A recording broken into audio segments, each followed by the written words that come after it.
Selanjutnya masih ada penampilan istimewa dari juara 1 Lomba Cipta dan Baca Cerpen SMP kepada Ananda Floriana Hansa Parahita dari SMP Negeri 2 Purworejo. Kami persilakan.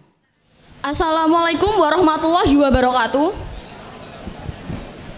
Perkenalkan, nama saya Floriana Hansa Parahita dari SMP Negeri 2 Purworejo dan saya akan membacakan cerita yang sudah saya karang beberapa waktu lalu berjudul Piala untuk Sang Juara. Daripada main badminton gak jelas gitu, mending kamu belajar. Teriak seorang wanita menggema di ruangan lengang. Kertas-kertas putih tergeletak berantakan di lantai dengan angka 70 di pojok kanan atas. Seorang anak laki-laki berdiri terpaku dengan wajah menunduk menghadap lantai. Beberapa menit berlalu lambat, wanita itu akhirnya pergi meninggalkan anak itu sendirian di tengah ruangan. Kian nama anak itu. Kini ia berjalan menuju kamarnya, berjuang menahan tangis yang telah berada di ujung matanya. Ia menaruh asal tasnya yang berisi raket, kemudian duduk di kursi di ujung ruangan. Kian membuka asal halaman buku yang tergeletak berantakan di hadapannya. Berusaha membaca buku itu meskipun matanya terasa sedikit kabur tergenang air mata. 1 detik, 2 detik, runtuh sudah semua pertahanannya.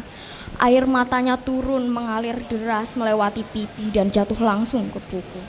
Buku itu basah oleh air mata dan Kian yang menangis sunyi. Hatinya hancur sehancur-hancurnya. Mimpinya dikatai tidak berguna, usahanya dikatai tidak jelas. Semua yang telah ia lakukan ternyata sia-sia saja. Kian menangis dalam sunyi, meringkuk di meja belajarnya. Sepertinya memang harus menyerah. Kalimat itu terus terbayang di dalam benaknya.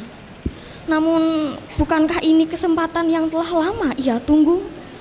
Haruskah ia menyerah begitu saja ketika ia telah berjuang sejauh ini? Kian terus berkutat dengan dirinya sendiri. Kalimat wanita itu terus bergema di pikirannya.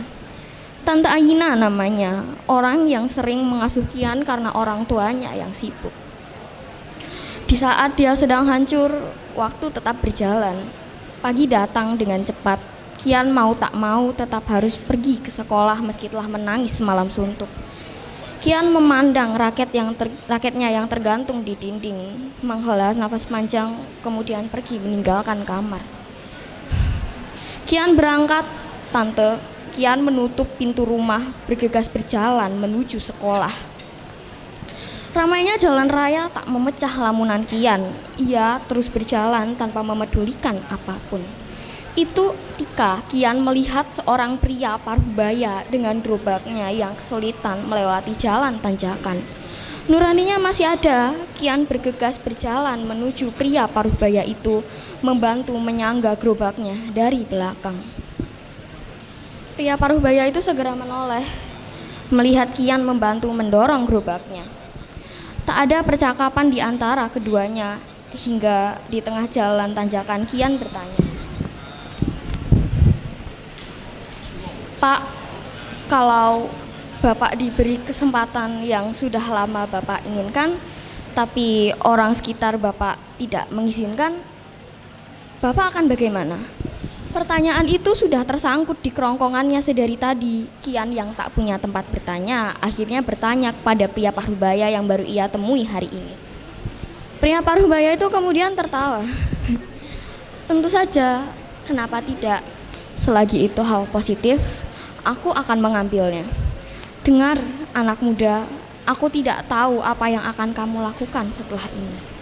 Namun, lakukan apa yang kamu mau selagi itu hal positif.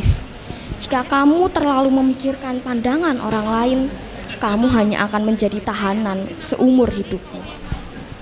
Kian terpaku. Benarkah? Sudah bulat tekadnya. Sore datang, rumah itu terlihat hampa dengan teriakan Tante Aina yang kembali menggema. "Kenapa tadi telat ke sekolahnya? Gara-gara badminton lagi?" Tante Aina mengernyitkan keningnya. Kian hanya diam menunduk, tidak menjawab. Sedari tadi, Pikirannya hanya memikirkan ucapan pria Parubaya itu, ucapan yang telah membulatkan tekadnya. Terserah, ikut turnamen pun kamu juga belum tentu menang. Tante Aina berbalik badan, berjalan, meninggalkan ruangan itu. Kian menghela nafas. Lagi-lagi kalimat yang akan membuatnya berpikir 2 kali. Kian berusaha menenangkan dirinya. Tidak apa-apa, yang menjalani itu dirinya, bukan Tante Aina atau yang lainnya. Meskipun orang tuanya pasti mendukung kehendak Tante Aina, Kian tetap bertekad kuat yang ironisnya datang dari orang asing yang baru ia temui hari ini, bukan dari keluarganya yang seharusnya menjadi orang terdekat dan penyemangat baginya. Dan dari tekad itulah dia berdiri di sini sekarang. Stadion itu ramai oleh pengunjung, seruan mereka terdengar memenuhi gedung. Kian memegang erat raketnya. Ia tahu turnamen yang akan ia hadapi sulit. Namun ternyata lawannya adalah orang yang telah memenangkan banyak pertandingan badminton, orang yang jauh lebih berpengalaman darinya. Semua pikiran negatif itu kembali datang. Apa seharusnya dia mendengarkan ucapan Tante Aina? Apa dia telah salah mengikuti turnamen ini? Kejuaraan yang ia pegang hanya berasal dari lomba-lomba tak resmi. Akankah ia sebanding dengan lawannya itu? Bagaimanapun, dia sudah tidak bisa mundur. Yang bisa dia lakukan hanyalah menggenggam raketnya erat-erat. Pertandingan akan segera dimulai. Kian menjabat tangan lawannya di bawah net badminton itu, tersenyum sebentar dan kembali ke posisi. Pertandingan akhirnya dimulai. Kok putih itu bergerak sana kemari. Kian susah payah mengikuti arus permainan. Pikirannya terlalu terpaku pada segudang kejuaraan yang telah diraih lawan tandingnya, membuatnya melupakan seluruh usaha dan latihan yang telah ia jalani hanya karena merasa rendah diri. Di saat itu Kian teringat ucapan Laki Parubaya beberapa waktu lalu. Ucapan itu berhasil mengembalikan kepercayaan dirinya. Suasana semakin memanas, penonton berseru-seru. Kian mulai bisa menyaingi permainan lawannya. Sebuah senyuman terukir di wajah Kian. Ini yang membuatnya terus bermain badminton. Kok putih itu melesat cepat ke arahnya dan permainan itu diakhiri dengan sebuah pukulan epik oleh Kian. Kini ia berdiri dengan sorakan penonton, berdiri di podium kejuaraan, tersenyum sembari memegang piala dan memenangkan pertandingan ketika semua orang berseru untuk kekalahannya. Di detik itu juga Kian tahu pengalaman ini tak akan pernah ia lupakan seumur hidupnya. Makasih. Assalamualaikum warahmatullahi wabarakatuh. Mari beri tepuk tangan yang meriah Bapak Ibu untuk Ananda Floriana Kanza Parahita dari SMP Negeri 2 Purworejo.